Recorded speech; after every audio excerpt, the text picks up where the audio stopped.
नमस्ते और स्वागत है आप सभी का। आज हम ज्योतिष की गहराइयों में उतरने वाले हैं और बात करेंगे एक बहुत ही रहस्यमयी योग की।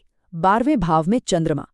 ये एक ऐसी प्लेसमेंट है जो हमारे इमोशंस को सीधा हमारे सबकॉन्शियस माइंड से कनेक्ट कर देती है।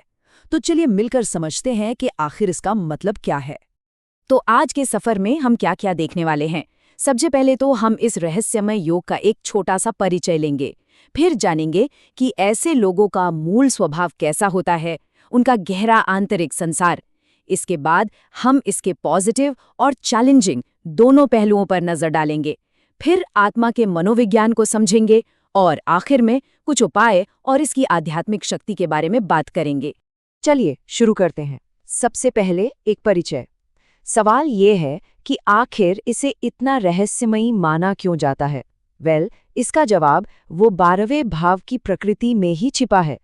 तो सबसे पहला सवाल जो दिमाग में आता है वो ये है कि ये 12वां भाव आखिर है क्या। मतलब ये हमारी कुंडली के किस हिस्से को, किस पहलू को दिखाता है। देखिए, 12वां भाव ये जीवन के अंतिम पड़ावों का प्रतीक है। इसे हानि और खर्चों का घर कहते हैं। पर सिर्फ इतना ही नहीं, ये विदेश, अलगाव और सपनों की दुनिया भी है। यहीं से हम अस्पताल और आश्रमों को भी देखते हैं। और सबसे जरूरी बात, ये आध्यात्मिकता और मुक्ति यानी मोक्ष का भी प्रतिनिधित्व करता है। आप इसे एक ऐसे महासागर की तरह सोच सकते हैं जहां मैं की भावना, वो ईगो, घुल जाता है। ये मोक्ष से ठीक पहले का वो आखिरी दरवाजा है। अब जरा सोचिए, जब मन और भावनाओं का कारक ग्रह चंद्रमा इस भाव में आकर बैठ जाता है, तब क्या होता है। तब हमारी भावनाएं, हमारे इमोशंस, वो सीधे हमारे सबकॉन्शियस माइंड में उतर जाते हैं। ऐसा लगता है जैसे मन किसी अदृश्य पानी में तैर रहा हो। और बस यही चीज इसे एक बहुत ही यूनिक और गहरा योग बना देती है। तो ठीक है, ये तो हुई भाव की बात। पर जब किसी का चंद्रमा इस भाव में हो तो उनका स्वभाव, उनका कोर नेचर कैसा होता है। चलिए उनके इस गहरे आंतरिक संसार में झांक कर देखते हैं। अक्सर देखा गया है कि ऐसे लोगों का जो इनर वर्ल्ड होता है ना, वो बहुत गहरा और कल्पना से भरा होता है। ये लोग बहुत संवेदनशील होते हैं और अपनी फीलिंग्स को काफी प्राइवेट रखते हैं। इसीलिए इन्हें एकांत में, अकेले में बड़ा सुकून मिलता है। इनकी इंट्यूशन यानी सहज ज्ञान की शक्ति कमाल की होती है, बहुत तेज। और हाँ, सपने सपने इनके जीवन पर बहुत गहरा असर डालते हैं। अगर बाहरी दुनिया की बात करें तो इनके खर्चे थोड़े ऊपर नीचे, मतलब अस्थिर रहते हैं। और विदेश से भी इनका कोई ना कोई कनेक्शन बन ही जाता है।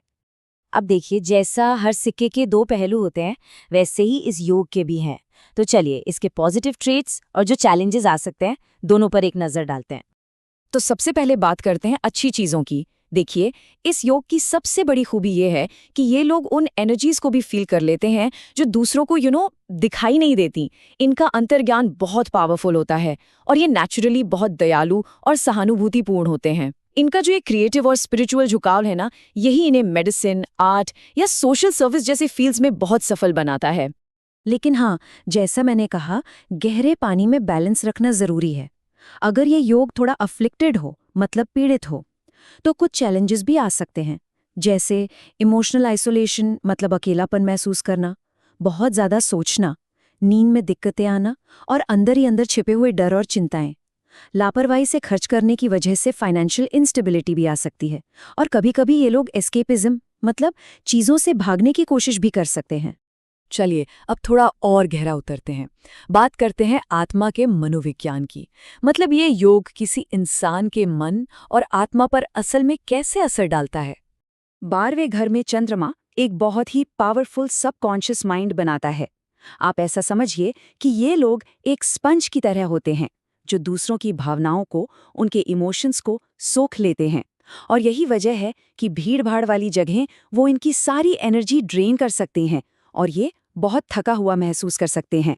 और बस इसीलिए उन्हें अपनी इमोशनल बैटरी को रिचार्ज करने के लिए रेगुलर बेसिस पर अकेले समय बिताने की सख्त ज़रूरत होती है।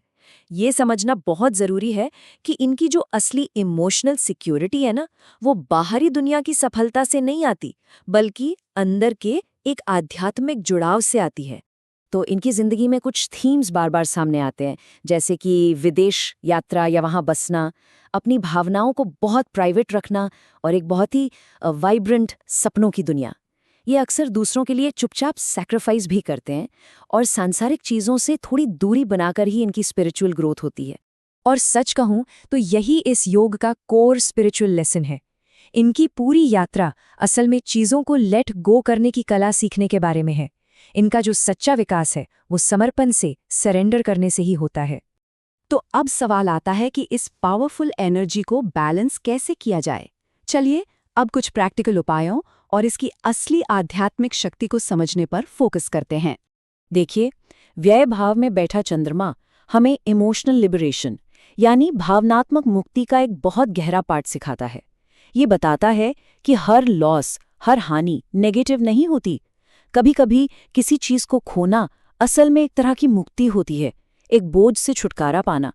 जब ये लोग अपनी संवेदनशीलता को ध्यान, सेवा और करुणा की ओर मोड़ते हैं तो उन्हें गहरी आंतरिक शांति का अनुभव होता है।